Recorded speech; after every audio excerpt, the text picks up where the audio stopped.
The morning mist clung low to the streets of Newport, Rhode Island, as Catherine Maxwell guided her Mercedes GLE through the historic naval district. The early autumn air carried the salty scent of the harbor, and the first rays of sunlight pierced through the fog, casting long shadows across the colonial buildings that lined the waterfront. Catherine's life was a testament to precision and achievement. Before we jump back in, tell us where you're tuning in from, and if this story touches you, make sure you're subscribed, because tomorrow, I've saved something extra special for you. At 52, she had built her investment firm from the ground up, turning Maxwell Financial Solutions into one of the most respected boutique firms in New England. The corner office overlooking the Newport Bridge, the vacation home in Martha's Vineyard, the designer wardrobe that filled her walk-in closet. These weren't just possessions. They were markers of a life carefully crafted through determination and unwavering focus.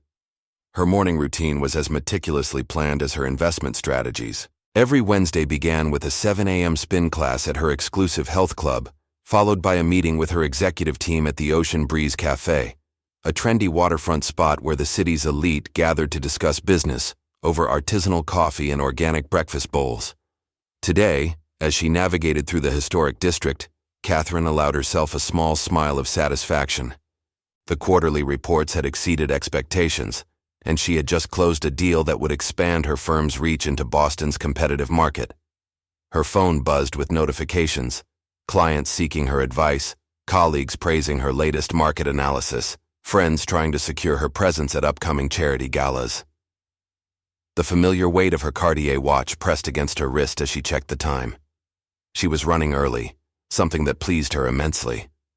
Catherine had always believed that being early was a sign of control, and control was something she had mastered over the decades. Her silver hair was perfectly styled, her navy Chanel suit pressed to perfection, and her demeanor exuded the confidence of someone who had never encountered a problem she couldn't solve with the right combination of money, influence, and determination. As she approached the Ocean Breeze Cafe, Catherine scanned the parking area. The lot was starting to fill with the usual morning crowd, young professionals in their modest sedans, other business owners in their luxury vehicles, all part of the daily dance of Newport's business scene. Her eyes landed on a prime spot near the cafe's entrance, marked with a sign she had seen countless times before. Reserved for military veterans. Catherine had always found these designated spots somewhat excessive. While she respected the military, her father had served in Vietnam after all. She couldn't understand why they needed special parking privileges in civilian life. Besides, it was barely 7:30 a.m., and the likelihood of a veteran needing the spot at this hour seemed minimal. With practiced ease, she maneuvered her Mercedes into the space, adjusting perfectly between the lines. The morning sun glinted off her car's polished surface, and she gathered her leather portfolio and designer handbag, preparing for the meeting ahead. Her team would be arriving soon, and she had several proposals to review before their discussion. The cafe's warm lights beckoned through the morning mist, and Catherine could already smell the rich aroma of freshly ground coffee. She stepped out of her car, her Louboutin heels clicking against the pavement with authority. A light breeze carried the sound of seagulls and distant boat horns, reminding her why she had chosen Newport as her base of operations. The city's blend of historic charm and modern affluence perfectly matched her own carefully cultivated image. Little did Catherine know that her decision to dismiss a simple parking sign was about to challenge everything she thought she knew about success, respect, and the true meaning of service. The perfectly orchestrated symphony of her life was about to encounter a discordant note, one that would force her to question not just her actions, but the very foundation of her carefully constructed world. As she walked toward the cafe entrance, Catherine mentally reviewed her upcoming meeting agenda. Her team had been working on a major proposal for a tech startup that could revolutionize their investment portfolio. The morning sun now fully emerged, casting long shadows across the historic brick buildings that lined the street.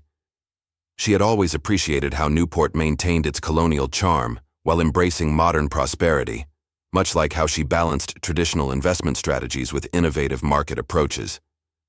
The weight of her success felt comfortable on her shoulders. Each step she took was measured, confident, born from years of making decisions that others might hesitate to make. Her firm's reputation hadn't been built on timidity, and Catherine had long ago learned that sometimes you had to bend the rules slightly to stay ahead in life. She paused at the cafe's entrance, adjusting her silk scarf against the morning breeze. Through the window she could see the staff preparing for the day's rush, arranging fresh pastries in the display case and adjusting the espresso machines. The familiar routine of the place resonated with her own methodical approach to life. Catherine's phone buzzed again, another message from her assistant confirming the afternoon's appointments. Her day was precisely scheduled: the morning meeting, followed by 2 client consultations, a lunch with a potential investor, and then a conference call with her Boston partners. Everything was arranged exactly as she liked it, each moment accounted for, each interaction planned for maximum efficiency. The thought of the veteran's parking spot briefly crossed her mind again, but she dismissed it with practiced ease. After all, she had parked there numerous times before without incident. The world, in her experience, tended to bend to accommodate those who approached it with sufficient confidence and purpose.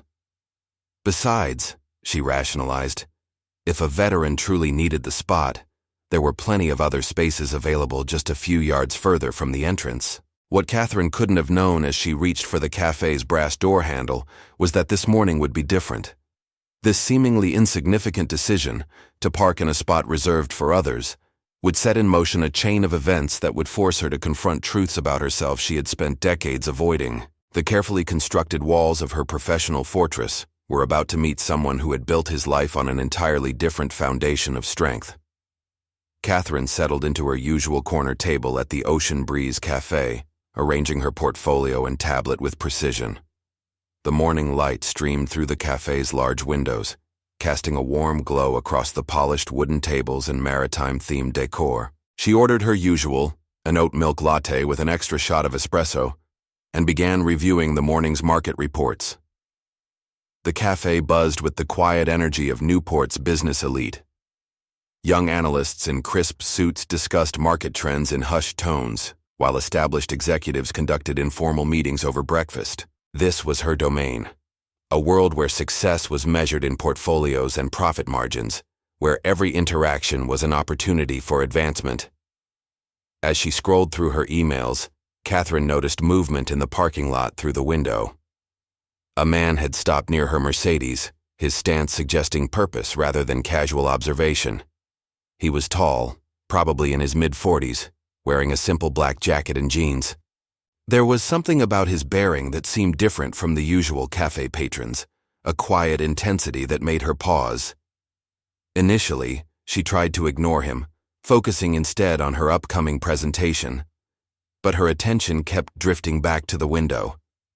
The man hadn't moved. He was still studying her car and the veteran's parking sign with deliberate attention. His stillness was unsettling, so unlike the hurried energy of the business district. Catherine's first instinct was annoyance. She had important matters to attend to, and this distraction was unwelcome. She watched as he pulled out his phone, seemingly taking photos of her car and the parking sign. The action sparked a flutter of indignation in her chest. Who did he think he was, documenting her parking choice as if it were some kind of violation? She considered her options. Her team would be arriving in 15 minutes for their meeting. The professional thing would be to stay focused on her preparation, to let this minor annoyance pass. But something about the man's demeanor, his calm, assured presence, needled at her composure. Rising from her table, Catherine straightened her suit jacket and walked purposefully toward the door. She had handled countless challenging situations in her career. This would be no different. The click of her heels on the hardwood floor echoed her determination as she pushed through the cafe's entrance into the crisp morning air. The man looked up as she approached, his expression neutral but attentive. Up close, Catherine noticed more details. The military precision of his posture, the watchful awareness in his eyes, the way he seemed to assess her approach without apparent concern. His composure only served to fuel her irritation. "Is there a problem?" she asked, her voice carrying the authoritative tone she used in board meetings. "That's my car you're photographing." She gestured toward her Mercedes, its silver paint gleaming in the morning sun. The man lowered his phone slowly, deliberately. His movements were economical, assured. Preparing and narrating this story took us a lot of time, so if you are enjoying it, subscribe to our channel. It means a lot to us. Now back to the story. "Yes, ma'am, there is a problem," he replied, his voice quiet but firm. "You're parked in a space reserved for veterans." Catherine felt a flash of defensive anger. "I'm well aware of the sign," she said, gesturing dismissively. "I'll only be here for an hour or so. There are plenty of other spots available." "That's not the point," he responded, his calm demeanor unchanged. "These spots are reserved out of respect for those who've served. It's not about convenience." His words, though polite, carried an underlying strength that Catherine found unsettling. She was used to people backing down when confronted with her authority, but this man seemed unmoved by her status or confidence. "Look," she said, trying to maintain control of the situation, "I understand you're concerned, but I have an important meeting starting soon. I'm sure any veterans who need the spot can park temporarily in one of the other available spaces." The man's expression remained unchanged, but something in his eyes hardened slightly. The morning breeze carried the sound of seagulls and distant church bells, filling the tense silence between them. Catherine felt her carefully maintained composure beginning to waver under his steady gaze. Little did she know, this was just the beginning of an encounter that would shake the very foundations of her carefully ordered world. The man standing before her wasn't just another critic of her parking choice. He was someone who would challenge everything she thought she knew about power, respect, and true strength. The gap between their perspectives seemed to widen with each passing moment. The man's quiet confidence was a stark contrast to Catherine's increasingly defensive posture. She was accustomed to wielding her influence like a shield, but this encounter felt different. "This isn't a matter for debate," he continued, his voice level but firm. "These spaces serve a purpose beyond mere convenience. They're a small recognition of sacrifice and service." Catherine felt her face flush. The morning had started so perfectly, and now this stranger was lecturing her about parking spaces. She glanced at her watch, 10 minutes until her team arrived. The thought of them witnessing this confrontation made her stomach tighten. "I respect the military," she said, her tone clipped. "My father served in Vietnam, but surely you can see this is an overreaction. The lot is half empty, and I'll be gone before anyone needs this space." The man's expression shifted slightly, almost imperceptibly. "Your father's service is admirable," he acknowledged. "Then you should understand better than most why these small gestures of respect matter." His words struck a nerve. Catherine remembered her father's quiet dignity, how he never sought recognition for his service. But she pushed the thought aside, clinging to her position. "I have a business to run," she said, gesturing toward the cafe. "My team is arriving any minute for an important meeting. Surely we can be practical about this." "Practicality isn't the issue here," he replied. "It's about choosing to honor commitments made to those who serve. Every time someone disregards these spaces, they're saying their convenience matters more than that respect." Catherine felt increasingly off balance. The man's calm reasoning was harder to dismiss than angry accusations would have been. His presence commanded attention without demanding it, and she found her usual tactics of deflection and assertion failing. Through the cafe window, she could see her team beginning to arrive, gathering at their usual table. The morning sun had risen higher, casting shorter shadows across the parking lot. The ordinary rhythm of Newport's business district continued around them, but Catherine felt trapped in this moment, her carefully maintained worldview beginning to crack. "Who are you?" she finally asked, frustration evident in her voice. "Why do you care so much about one parking space?" The man met her gaze steadily. "I'm Commander James Harrison, retired Navy SEAL. I served 20 years, including multiple combat deployments. These spaces may seem trivial to you, but they represent something important to those of us who've served." The revelation hit Catherine like a physical force. She had been arguing about respect and convenience with a Navy SEAL, someone who had dedicated his life to service while she focused on building her fortune. The magnitude of her misjudgment began to dawn on her, but pride kept her from backing down completely. I didn't know," she managed, her voice losing some of its earlier confidence. "But surely, Commander, you can understand that sometimes exceptions." He raised his hand slightly, cutting off her attempt at justification. "There are no exceptions to respect, Ms. Maxwell. It's either given or it isn't." Catherine stood rooted to the spot, Commander Harrison's words hanging in the air between them.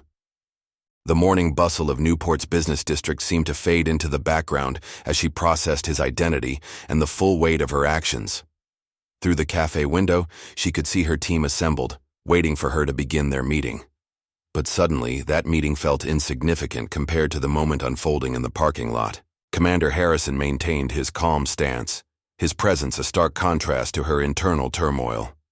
The same qualities that had made him an elite warrior, patience, discipline, unwavering principle, were evident in how he handled this confrontation. He hadn't raised his voice, hadn't made threats or demands. Yet his quiet authority was more powerful than any shouting match could have been.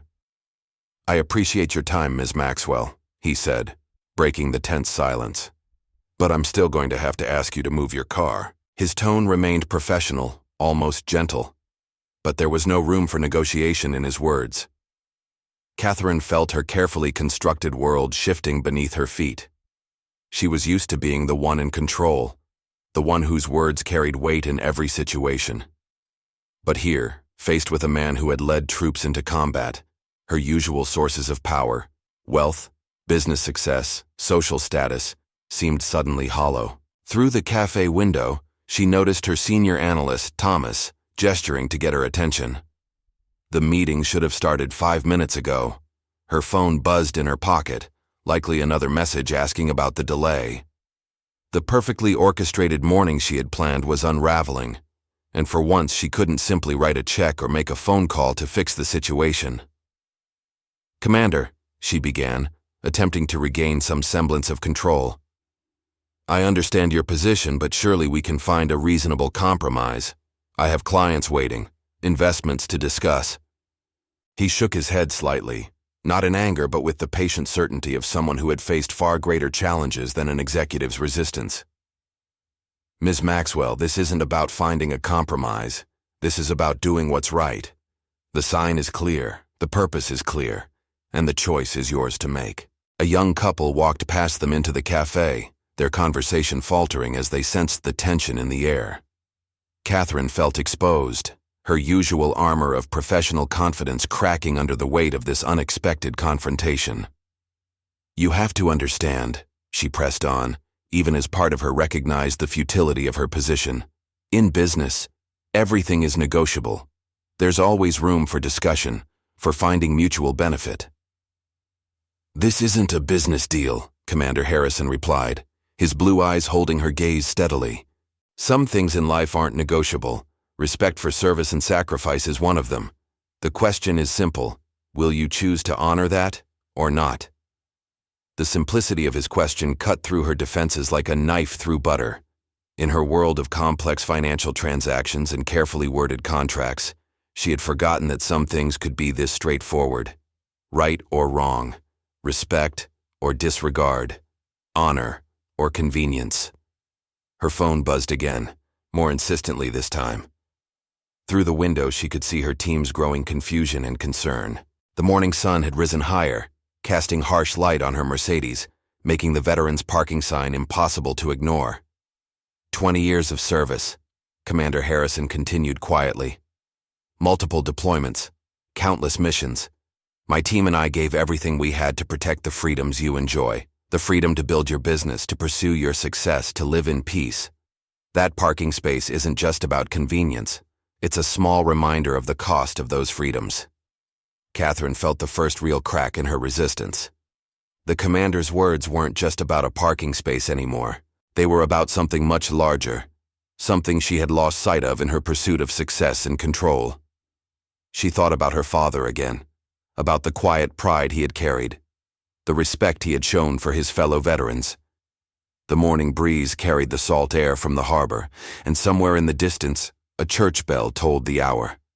Catherine Maxwell, who had built her reputation on never backing down, found herself facing a choice that would challenge everything she thought she knew about power, respect, and true strength. The weight of Commander Harrison's words seemed to physically press against her shoulders. His reference to multiple deployments and missions hung in the air, making her temporary parking convenience seem increasingly trivial against the backdrop of his service. "I've lost brothers in combat," he continued, his voice carrying a depth of experience that no business success could match. "Men and women who gave everything for this country. When we designate spaces like these, it's not just about parking. It's about remembering their sacrifice, about showing that their service mattered." Catherine glanced again at her watch, but the gesture felt empty now. Time, which she had always viewed as a resource to be managed and controlled, suddenly seemed less important than the lesson unfolding before her. A group of sailors in uniform walked past, their crisp appearance and respectful nods to Commander Harrison serving as a reminder that Newport wasn't just a business hub, it was a naval town with a proud military history. Their presence made Catherine's position feel even more uncomfortable. "Commander," she started again, her voice losing its earlier defensive edge. "I've always considered myself a patriotic person. I donate to veterans' charities. I attend Memorial Day services." He listened patiently, but his expression made it clear that financial contributions, while appreciated, weren't a substitute for basic respect. The morning light caught the silver at his temples, evidence of years spent in service to his country. "Sometimes," he said, his words measured and thoughtful, "the smallest actions reveal the most about our character. It's not about the grand gestures or public donations. It's about the choices we make when we think no one is watching." The truth of his observation struck home. In all her years of building her business empire, Catherine had focused on the big moves, the visible successes. But here was a man who understood that true character was revealed in the small moments, the seemingly insignificant choices that ultimately defined who you were as a person. Through the cafe window, she could see her team beginning to disperse, presumably to reschedule the meeting.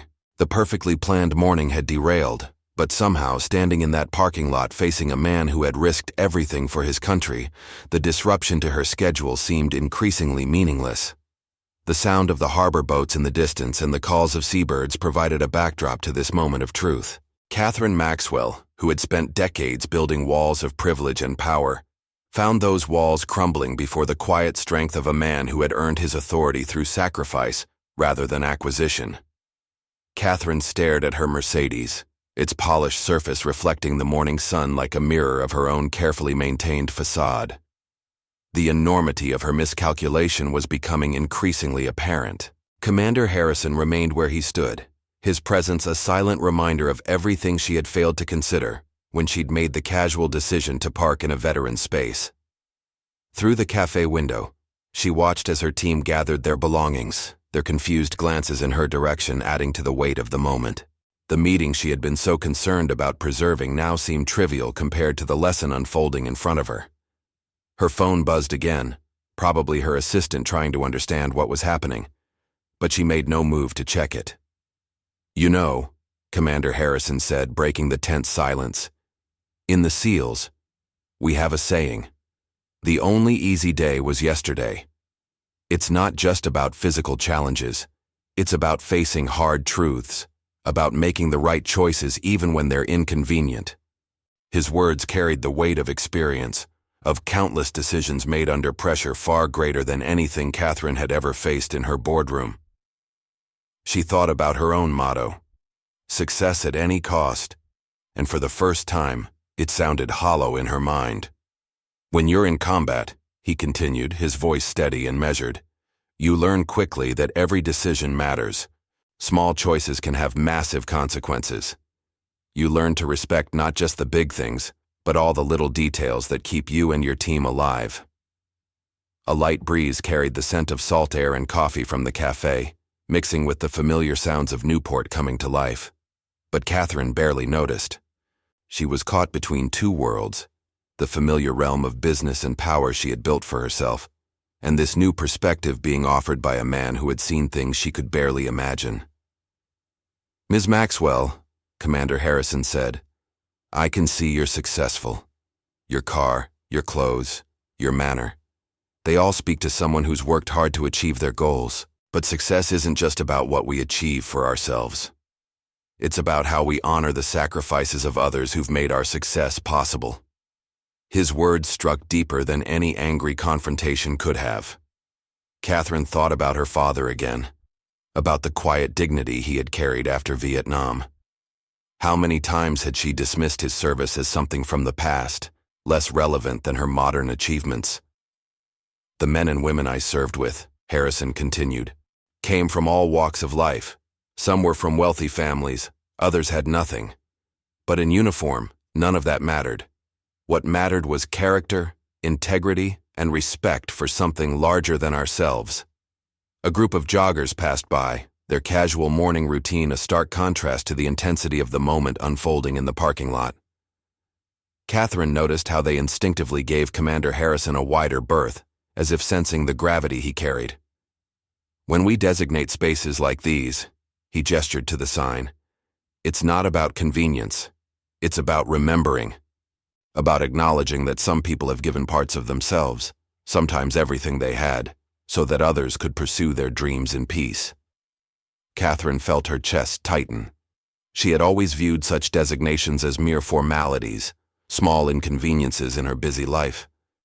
But standing here, facing a man who had lived the reality behind those signs, her perspective was shifting uncomfortably. I've attended the funerals of men I trained with, Harrison said quietly, his eyes distant for a moment. I've written letters to families of those who didn't come home.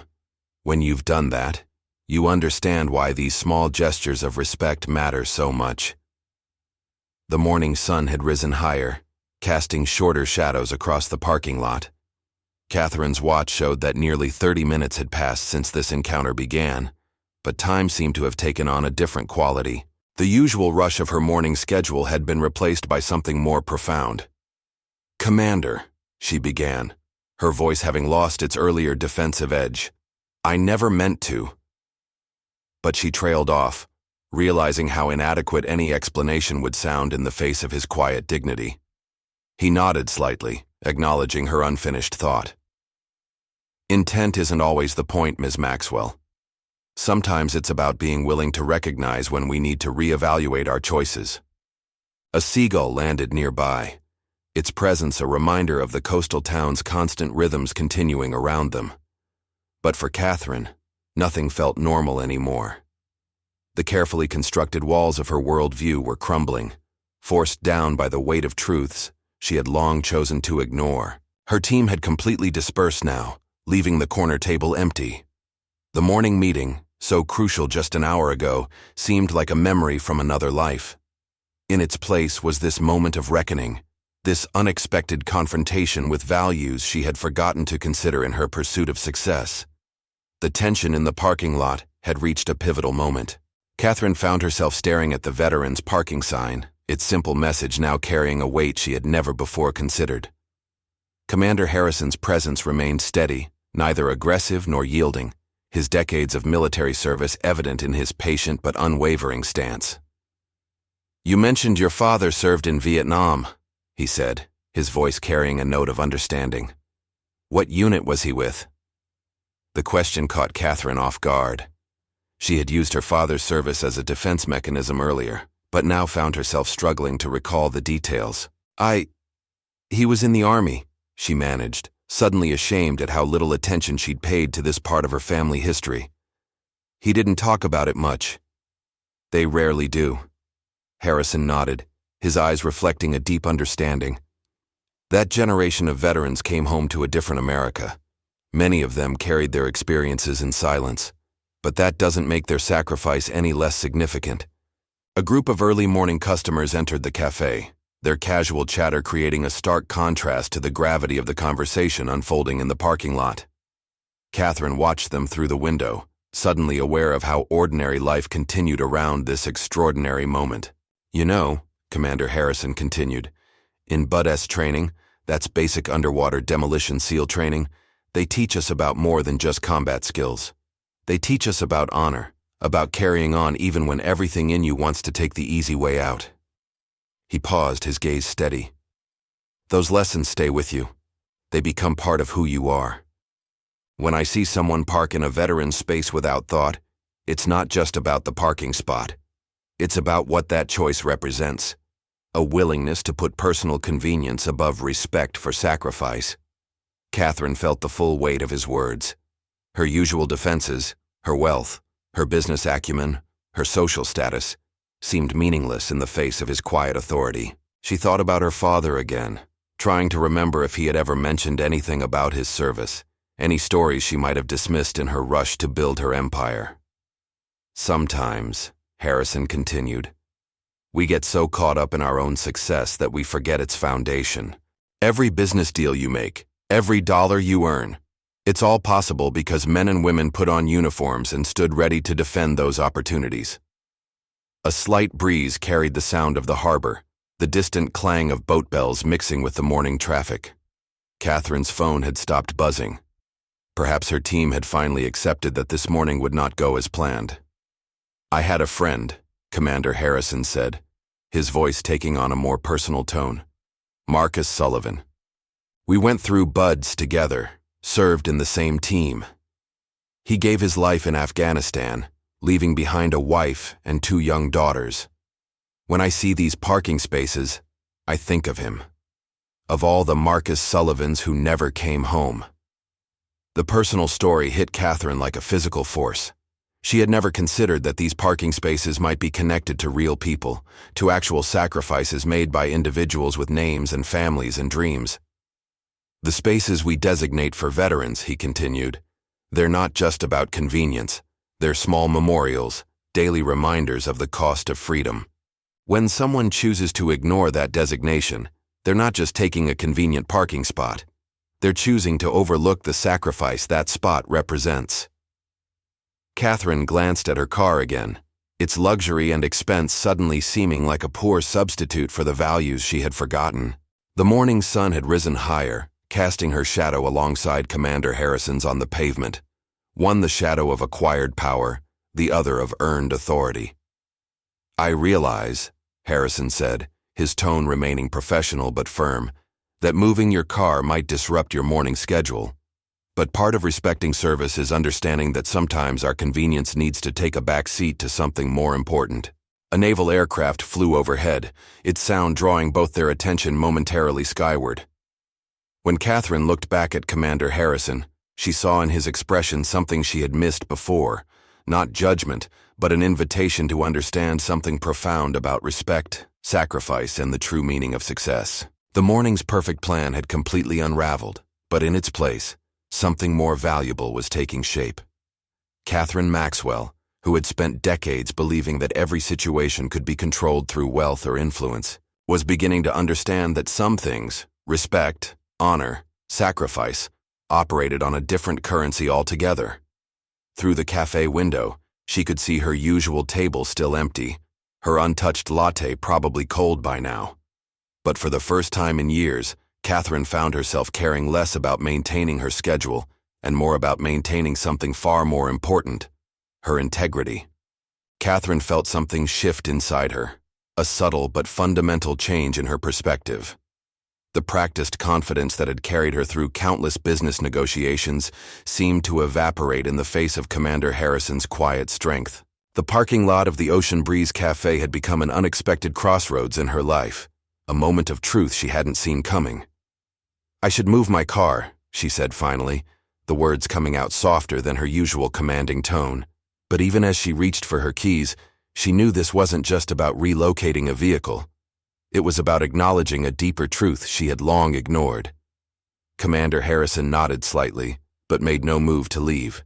His presence remained steady, as if he sensed this moment was about more than just correcting a parking violation. You know, he said, his voice carrying the weight of experience.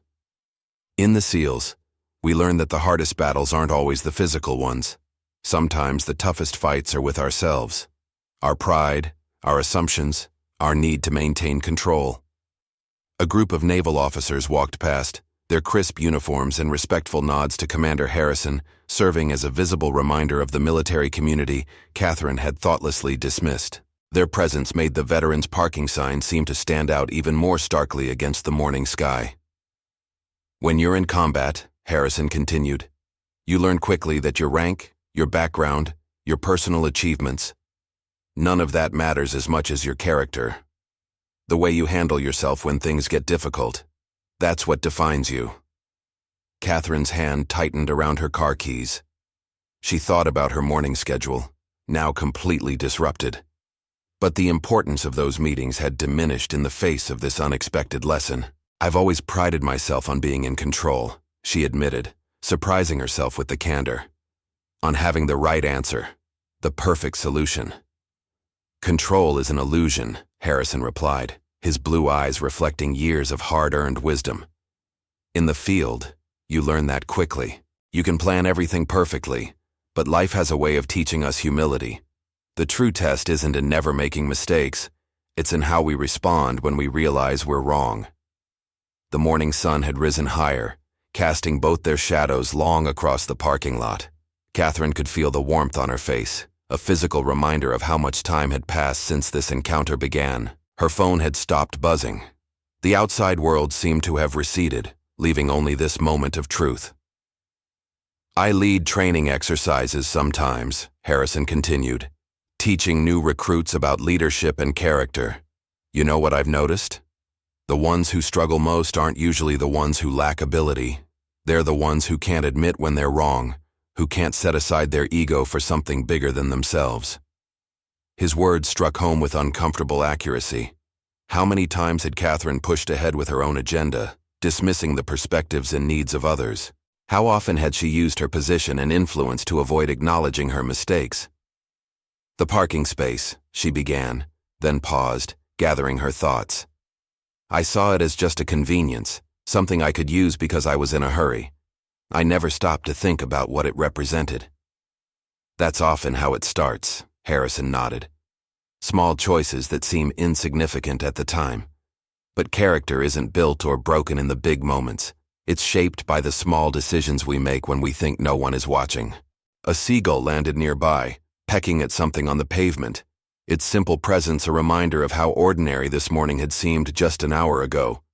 But nothing felt ordinary anymore.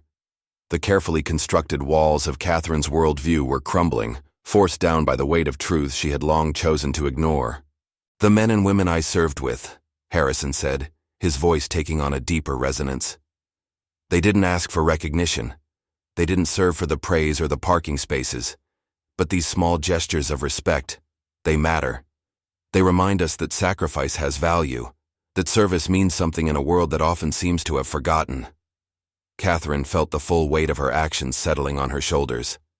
She had approached this morning like any other, seeing the world through the lens of her own convenience and success. But standing here, facing a man who had given decades of his life in service to others, that perspective seemed not just wrong, but shamefully inadequate. "Commander," she started, then stopped, realizing that no quick apology or gesture could adequately address what this moment had revealed. The true cost wasn't in the inconvenience of moving her car or the disruption to her schedule.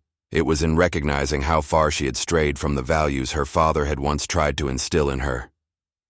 Catherine slowly made her way back to her Mercedes, each step feeling heavier than the last. The morning sun now cast long shadows across the parking lot, and the familiar sounds of Newport's business district seemed somehow different, as if she were hearing them through new ears. Commander Harrison's presence remained steady behind her, neither pushing nor retreating, simply bearing witness to this moment of transformation. As she opened her car door, her hand trembled slightly, a small betrayal of the emotional turmoil beneath her composed exterior. The leather seats that had once felt like a throne of success now seemed to mock her previous sense of entitlement. The engine purred to life, its luxury sound system automatically resuming the business podcast she'd been listening to earlier. She quickly switched it off, the discussion of profit margins and market strategies suddenly feeling hollow. "You know," Commander Harrison said, approaching her window, "sometimes the hardest part isn't admitting we're wrong. It's accepting that our whole way of seeing things needs to change." Catherine nodded, gripping the steering wheel tightly. "I've spent so many years believing that success was about power, about being able to do what you want when you want." She paused, the words feeling foreign in her mouth. "But that's not really success, is it?" "Success means different things to different people," Harrison replied. "In the teams, we measured it by lives saved, missions completed, brothers brought home. The kind of success that doesn't show up in bank accounts or stock portfolios. As she maneuvered her car out of the veteran's space, Catherine caught glimpses of her reflection in the rearview mirror. The confident executive she'd seen earlier that morning seemed like a stranger now. Her perfectly styled hair and designer suit no longer felt like armor. They felt like costume pieces in a play she'd been performing for too long. "When you're in combat," Harrison continued, walking alongside her car as she slowly backed out, "you learn quickly that the things society values, wealth, status, power, mean nothing when the bullets start flying. What matters is character, integrity, the willingness to put something larger than yourself first." Catherine found a new parking spot several rows back, the extra distance to the cafe entrance now seeming like an appropriately humbling walk. As she turned off the engine, she noticed her hands were still shaking slightly. This wasn't the mere embarrassment of being caught in a thoughtless act. This was something deeper, a fundamental shaking of her worldview. "I've trained hundreds of SEAL candidates," Harrison said as she stepped out of the car again. "You know what usually breaks them? It's not the physical challenges. It's the moment they have to decide whether their personal comfort is more important than their commitment to something greater." The morning had grown warmer, but Catherine felt a chill run through her. How many times had she chosen personal comfort over principle? How often had she justified small ethical compromises in the name of efficiency or convenience? "The thing about respect," Harrison continued, his voice carrying the weight of experience, "is that it's not something you can fake. It's not about grand gestures or public donations. It's about the small choices we make when we think no one's watching." They walked together toward the cafe, their pace unhurried despite the morning hour. Catherine's phone buzzed again in her pocket, but this time she didn't even reach for it. The day's schedule, so precious to her just an hour ago, seemed to have lost its iron grip on her attention. "Commander," she said, stopping near the cafe entrance, "I want you to know that I understand now. Not just about the parking space, but about what it represents. About what I've become without even realizing it." Harrison nodded, his expression softening slightly. "Recognition is the first step, but the real test comes in what we do with that understanding, how we change not just our actions, but our way of seeing the world." Through the cafe window, Catherine could see her usual table, now occupied by other patrons. Her morning routine had been completely disrupted, but somehow that disruption felt like a gift, a chance to step off the treadmill of success she'd been running on for so long. "You know what we tell our teams?" Harrison asked, gesturing to the now vacant veterans' parking space. "Every mission, every decision, every moment of service, it all adds up to something bigger than ourselves. That's what these spaces represent. Not just convenience, but a daily reminder of the cost of freedom." The morning breeze carried the salt air from the harbor, mixing with the aroma of coffee from the cafe. Catherine Maxwell, who had started this day believing she understood the meaning of success and power, found herself standing at a crossroads she hadn't known existed. "In the SEALs," Harrison continued, his gaze steady, "we have another saying. The only easy day was yesterday." It's not just about physical challenges. It's about facing the hard truths about ourselves, about making the right choices even when they're uncomfortable. A group of naval cadets walked past, their young faces and crisp uniforms a reminder of the next generation preparing to serve. Catherine watched them pass, thinking about how differently she now saw their presence in Newport streets. "The hardest missions I ever faced," Harrison said, his voice taking on a more personal tone, "weren't the ones with obvious dangers. They were the ones that tested our character, that forced us to choose between what was easy and what was right." The morning traffic had increased, the sound of cars and conversations filling the air around them. But Catherine remained focused on Harrison's words, each one seeming to chip away at the facade she'd built around herself over the years. "You know," he continued, "when we designate these parking spaces, it's not just about the veterans who use them. It's about reminding everyone that freedom isn't free, that the comfortable lives we lead were bought at a price." Catherine thought about her own comfortable life, the corner office, the luxury car, the vacation homes. How many sacrifices by others had made those privileges possible? How many men and women like Commander Harrison had put their lives on the line so she could build her empire? The thing about privilege, Harrison said, as if reading her thoughts, is that it's easy to take it for granted, to forget that everything we have, our safety, our opportunities, our freedom to pursue success, was secured by people willing to put service before self. A church bell rang in the distance, its deep tones marking another hour passing. Catherine realized that this morning's unexpected encounter had become something far more significant than a simple parking dispute. It was becoming a moment of profound personal reckoning. When you've held a dying teammate in your arms, Harrison said quietly, when you've had to write letters to families of those who didn't make it home, you develop a different perspective on what matters in life. These parking spaces, they're not just about convenience. They're about remembering, about honoring those sacrifices. Catherine sat at a different table in the Ocean Breeze Cafe, far from her usual power spot by the window. Commander Harrison had accepted her invitation to join her for coffee, though she noticed he chose plain black coffee over the artisanal options she typically favored. The morning crowd had thinned, leaving them in a pocket of relative quiet to continue their conversation. "I keep thinking about my father," Catherine said, cradling her untouched latte. "After Vietnam, he never wanted to talk about his service. I was so focused on my own ambitions that I never really tried to understand why." Harrison nodded slowly, his hands wrapped around his coffee cup. Many of that generation carried their experiences in silence. It wasn't just about the combat. It was about coming home to a country that didn't want to acknowledge their sacrifice. Through the window, Catherine could see her Mercedes in its new parking spot, several rows back from where she'd originally parked. The distance seemed symbolic somehow, a physical representation of how far she'd stepped back from her previous perspective. "You know," Harrison continued, "in the teams we have a concept called earned leadership. It's not about rank or position. It's about demonstrating through your actions that you deserve to be followed, that you understand service isn't about personal glory."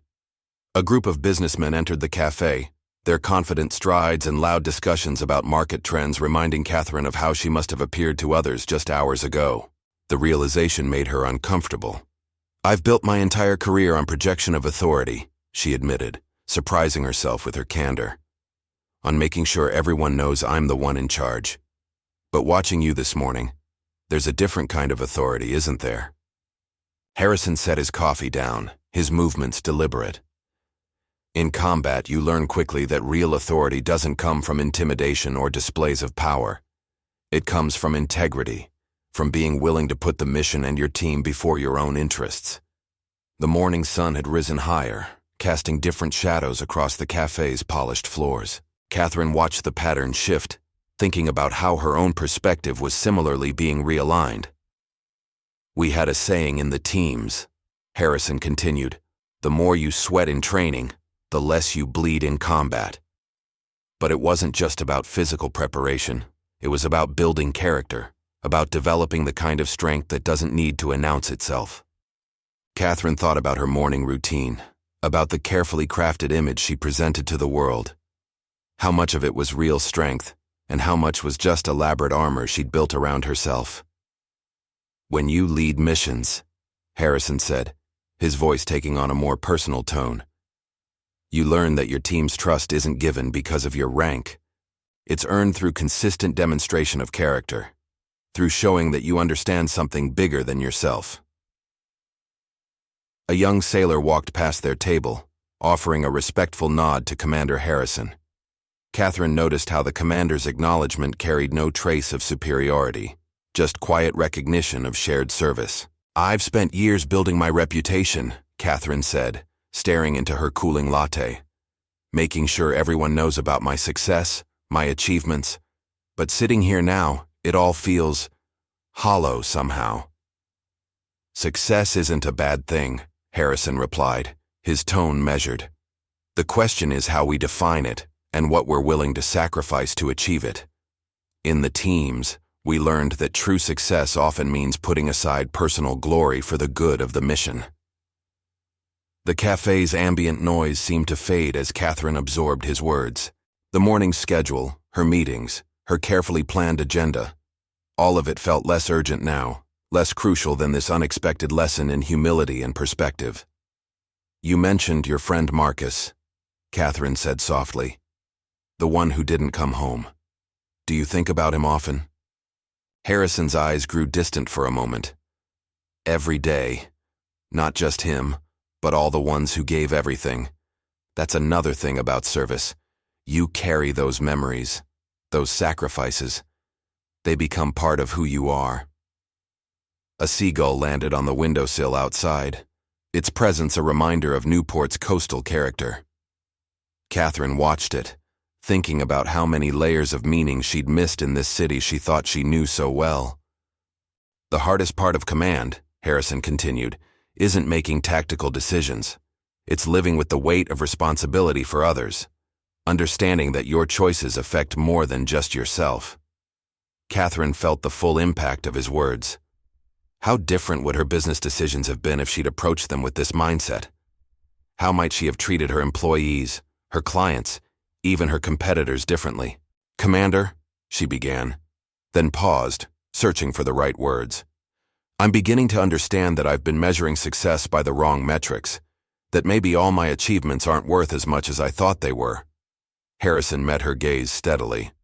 "Recognition of that is valuable, Ms. Maxwell. But the real question is, what will you do with that understanding?" Catherine sat in thoughtful silence, Commander Harrison's question hanging in the air between them. The bustling cafe continued its morning rhythm around them, but she felt removed from it all, as if viewing her familiar world through an entirely new lens. The weight of his words, "What will you do with that understanding?" pressed against her consciousness, demanding more than just superficial consideration. "You know," Harrison said, breaking the silence, "in special operations, we have a concept called after-action review. After every mission, no matter the outcome, we analyze what happened, what we learned, and most importantly, how we'll adapt going forward." The morning sun streamed through the cafe windows, casting warm patterns across their table. Catherine noticed how the light caught the silver in Harrison's hair, each strand seemingly earned through years of service and sacrifice. "When I first joined the teams," he continued, "I thought these reviews were just about tactical improvements. But over time, I realized they were about something deeper, about having the humility to acknowledge our mistakes and the courage to change our approach." A young family walked past their table, the children's laughter creating a stark contrast to the gravity of their conversation. Catherine watched them, thinking about how their freedom to enjoy such simple pleasures had been protected by people like Commander Harrison. "In my business," Catherine said slowly, "we call them performance reviews. But they're different, aren't they? We focus on numbers, achievements, market share. We rarely stop to examine the deeper implications of our choices." Harrison nodded, his expression thoughtful. "In combat, you learn quickly that numbers don't tell the whole story. Success isn't just about achieving objectives, it's about how you achieve them, about the impact your actions have on others." The cafe's morning rush had subsided, leaving them in a pocket of relative quiet. Through the window, Catherine could see other business people hurrying past, their faces set in expressions of importance and urgency she recognized all too well. "When I think about this morning," she continued, "about how easily I dismissed that parking sign, I realize it's symptomatic of something larger. I've been living in a bubble of privilege, measuring everything by how it benefits me personally." "Recognition is the first step," Harrison replied, his voice carrying the weight of experience. "But real change requires more than just awareness. It requires concrete action, consistent choices that align with your new understanding." A group of naval officers entered the cafe, their presence a reminder of Newport's deep military connections. Catherine watched as they ordered their coffee, noting the quiet efficiency of their movements, the underlying discipline in their bearing. "In the teams," Harrison continued, "we have a saying, yesterday's solutions won't solve tomorrow's problems. It means we have to be willing to evolve, to challenge our assumptions, to find new ways of thinking and acting." Catherine thought about her own repeated patterns, the aggressive business tactics, the dismissal of others' needs, the constant push for personal advantage. How many opportunities for growth had she missed by clinging to these habits? The hardest missions I ever faced, Harrison said, his eyes distant with memory, weren't the ones with obvious dangers. They were the ones that forced us to confront our own limitations, our own prejudices, our own fear of change. The morning light had shifted, creating new shadows across the cafe floor. Catherine felt as if the shadows in her own understanding were similarly shifting, revealing aspects of herself she had long chosen to ignore. When you lead men into combat, Harrison continued, you learn that true leadership isn't about enforcing your will. It's about serving something larger than yourself, about making choices that honor the trust others place in you. A gust of wind rattled the cafe windows, carrying the salt scent of the harbor. Catherine thought about the many decisions she would face when she returned to her office, wondering how differently she might approach them now. "Commander," she said, her voice carrying a new note of humility, "how do you maintain this perspective in civilian life? How do you keep these lessons fresh when the world seems designed to make us forget them?" Harrison smiled slightly, the first real smile she'd seen from him. "It's a daily choice, Ms. Maxwell. Every morning we wake up with the opportunity to either reinforce our old patterns or choose a different path. The key is remembering what's truly important." The cafe's ambient noise seemed to fade as Catherine absorbed his words. Her phone lay silent in her purse, her schedule disrupted, her usual priorities temporarily suspended. Yet somehow, this unexpected morning of revelation felt more productive than any business meeting she could have attended. "You know what we tell new SEAL candidates?" Harrison asked, his voice taking on a teaching tone. "The training isn't just about physical toughness. It's about developing the moral courage to do what's right, especially when it's difficult or inconvenient." Catherine gathered her thoughts, each one feeling heavier with newfound understanding. The morning had stretched far beyond its original schedule, but time seemed to hold different meaning now. Through the cafe window, she watched as another veteran carefully parked in the spot she had so carelessly claimed earlier. His measured movement speaking of sacrifices she was only beginning to comprehend. "You mentioned moral courage," she said, turning back to Commander Harrison. "I've always thought of courage in terms of business risks, making bold investments, aggressive acquisitions. But that's not really courage at all, is it?" Harrison set his empty coffee cup aside, his movements deliberate and precise. "There's nothing wrong with taking calculated risks in business, Ms. Maxwell. But true courage often looks different. It's about making the right choice even when it costs you something personally." The cafe had settled into its mid-morning lull, the earlier rush of customers replaced by a quieter atmosphere that seemed to enhance the weight of their conversation. A shaft of sunlight illuminated the space between them, dust motes dancing in the golden beam. "In the teams," Harrison continued, "we faced physical dangers, yes. But the real tests of courage came in smaller moments, admitting mistakes, standing up for what's right, putting others before ourselves. Those choices don't make headlines, but they define who we are." Catherine thought about her own choices, the countless small moments where she had chosen convenience over consideration, personal gain over principle. The weight of these realizations pressed against her chest like a physical force. "I keep thinking about my father," she said softly. "After he returned from Vietnam, he never sought recognition, never used his veteran status for advantage. I used to think he was being modest, but now I wonder if I missed something profound about his character." "Combat changes you," Harrison replied, his voice carrying years of experience. "It strips away pretense, forces you to confront what truly matters." Many veterans carry those lessons quietly, understanding that true strength rarely needs to announce itself. A young waitress approached their table, offering to refill their cups. Catherine noticed how Commander Harrison thanked her with genuine warmth, treating her with the same respect he might offer a fellow officer. It was another small lesson in dignity and consideration. "You know what's hardest for many veterans?" Harrison asked after the waitress left. "It's not the memories of combat. It's returning to a society that often seems to have lost sight of what's truly important, where success is measured in dollars rather than character." The morning traffic had picked up outside, cars and pedestrians moving with purposeful energy. Catherine watched them, thinking about how many were, like her earlier self, rushing through life without considering the deeper implications of their choices. When we train new SEALs, Harrison continued, we spend a lot of time on something called situational awareness. Most people think it's just about scanning for threats, but it's really about understanding the broader context of your actions, recognizing how your choices affect others. Catherine nodded slowly, the parallel to her own situation clear. How long had she moved through life without true awareness of her impact on others? How many times had she dismissed the broader consequences of her actions?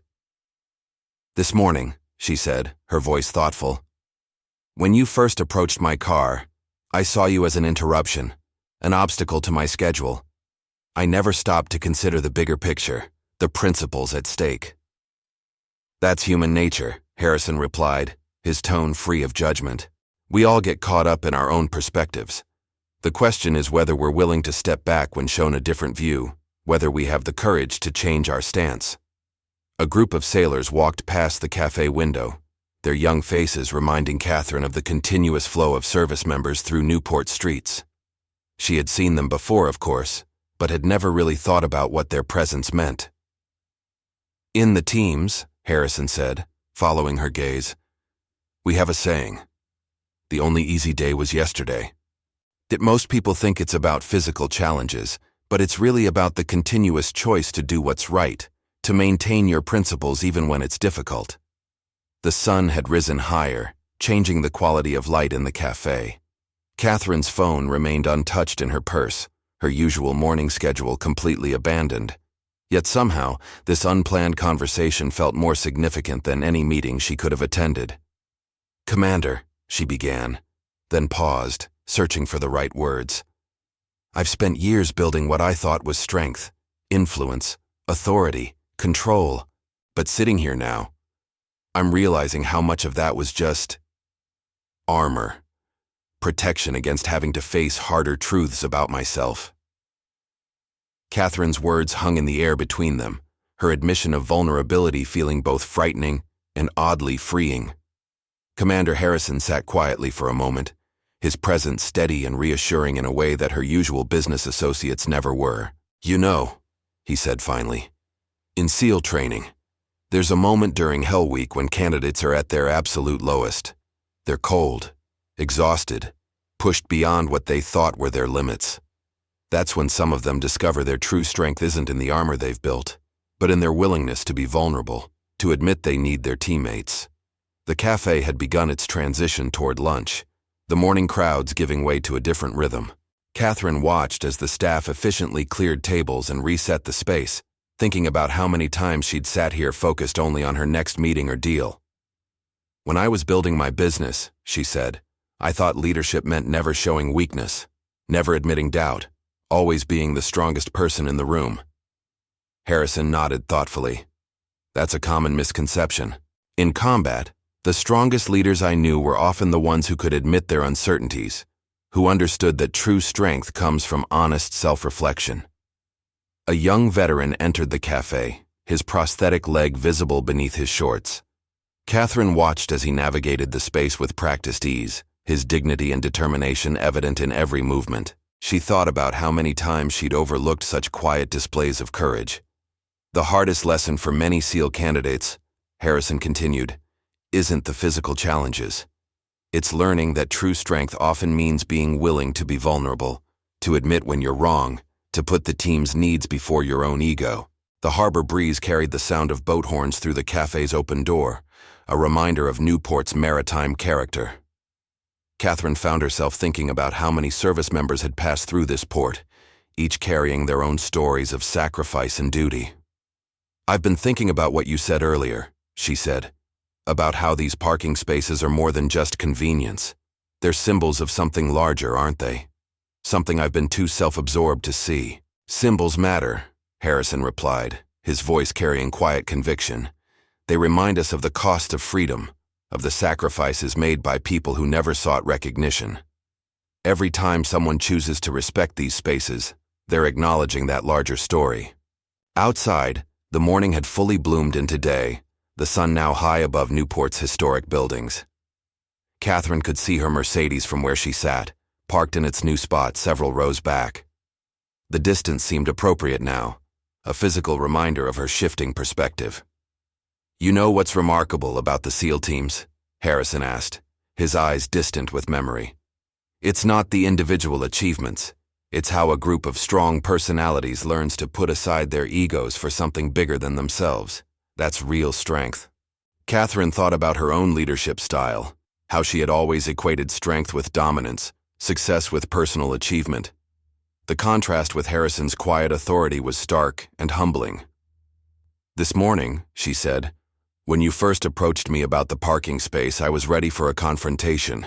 I expected you to be aggressive, demanding, but you weren't. Your strength was different." "In the teams," Harrison replied, "we learn that the loudest voice isn't usually the strongest. True authority doesn't need to shout. It comes from a place of principle, of earned respect." A group of business people entered the cafe, their animated discussion about market trends and quarterly reports echoing Catherine's former priorities. She watched them with new eyes, wondering if any of them might someday have their own moment of revelation. "When we train new operators," Harrison continued, "we spend a lot of time on something called quiet professional. It means doing your job with excellence but without seeking attention or praise. It's about understanding that true strength often whispers rather than shouts." The morning light painted patterns on their table, shifting and changing as clouds passed overhead. Catherine felt as if her own understanding was similarly in flux, old certainties giving way to new insights. "Commander," she began, her voice carrying a new note of humility, "how do you maintain this perspective in civilian life? How do you stay grounded when the world seems to reward the opposite behavior?" Harrison smiled slightly, understanding in his eyes. "It's a daily choice, Ms. Maxwell. Every morning we wake up with the opportunity to either reinforce our old patterns or choose a different path. The key is remembering what truly matters." "Leadership in combat," Harrison continued, his voice taking on a teacher's tone, "teaches you that true influence isn't about imposing your will on others. It's about inspiring them to be their best selves, about showing through your actions what real strength looks like." Catherine nodded slowly, thinking about her own leadership style at Maxwell Financial Solutions. How many opportunities had she missed to truly inspire rather than intimidate? How many chances to demonstrate real strength had she overlooked in her pursuit of power? "You know what we tell new team leaders?" Harrison asked, leaning forward slightly. "That their most important weapon isn't their rifle or their tactical knowledge, it's their character, the way they carry themselves, the examples they set, the values they demonstrate under pressure." A young mother struggled through the cafe door with a stroller, and Catherine watched as Harrison instinctively rose to help, his actions smooth and natural. It was another small demonstration of the principles he'd been discussing: service before self, awareness of others' needs. "In the teams," he continued after returning to his seat, "we have a saying. Character is what you do when no one is watching. It's easy to make the right choices when there's an audience, when people are keeping score. The real test comes in those private moments when the only witness is your own conscience." The cafe's lunch crowd had begun to arrive, creating a new energy in the space. Catherine realized she had spent the entire morning here, her carefully planned schedule completely abandoned. Yet somehow, this felt like the most productive morning she'd had in years. "Every choice we make," Harrison said, his eyes meeting hers with steady intensity, "either strengthens or weakens our character. There's no neutral ground. When we choose convenience over principle, even in small things like parking spaces, we're making a statement about what we truly value." The morning sun had risen high enough now to fully illuminate their table, casting both light and shadow across their shared space. Catherine felt as if she too was being illuminated, her own shadows of pride and privilege exposed to the clear light of truth. As the conversation drew to its natural close, Catherine felt the full weight of transformation settling over her. The busy cafe continued its daily rhythm around them, but she was no longer the same person who had walked through its doors earlier that morning. Commander Harrison's presence had become both a challenge and a comfort, representing everything she had overlooked in her pursuit of success. "Before you leave," Harrison said, his voice carrying the same steady authority it had throughout their conversation. I want you to understand something. This morning wasn't just about a parking space. It was about choosing what kind of person you want to be moving forward.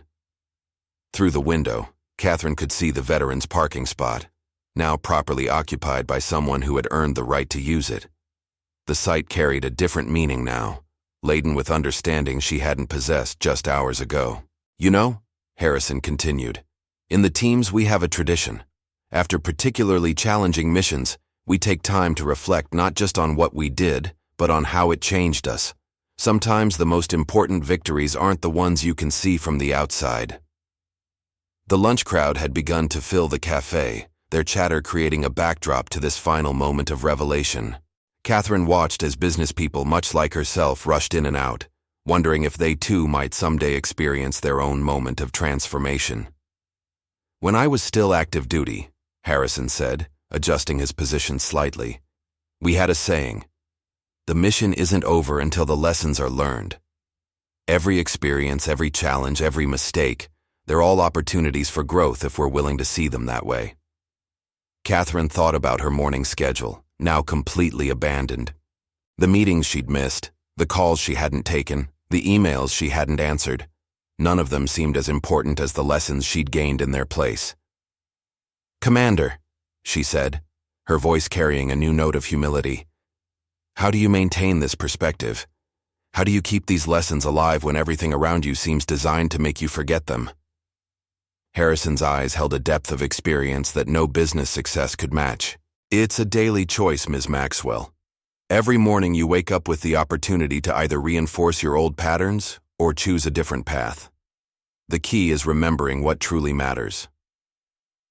The sun had risen high enough now to cast shorter shadows, marking the approach of midday. Catherine realized she had spent nearly 3 hours in this unexpected conversation, yet it felt like both an instant and an eternity. In special operations, Harrison continued, we learn that the most important battles aren't fought with weapons. They're fought within ourselves, between who we are and who we know we should be, between convenience and principle, between self-interest and service. A young sailor walked past their table, offering a respectful nod to Commander Harrison. Catherine noticed how the commander returned the gesture with equal respect, no hint of hierarchy or superiority in his acknowledgement. When we designate spaces for veterans, Harrison said, his voice taking on a final note of instruction, we're not just providing convenient parking, we're creating daily reminders of sacrifice, service, and the cost of freedom. Every time someone chooses to respect these spaces, they're participating in something larger than themselves. Catherine felt the truth of his words settle deep within her.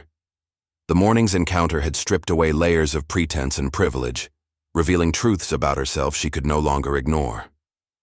Before I go, Harrison said, standing with the fluid grace of someone accustomed to action, I want you to consider something. The strength you've built in business isn't meaningless, but perhaps it can be redirected, be used not just for personal gain, but for something larger, something more meaningful. The cafe's ambient noise seemed to fade as Catherine absorbed his final words. She thought about her father's service, about Commander Harrison's quiet strength, about all the unnamed veterans who had sacrificed so much for the freedoms she had taken for granted. The hardest part of any mission, Harrison concluded, isn't the physical challenge. It's maintaining your principles when it would be easier to compromise. Remember that the next time you're faced with a choice between convenience and respect.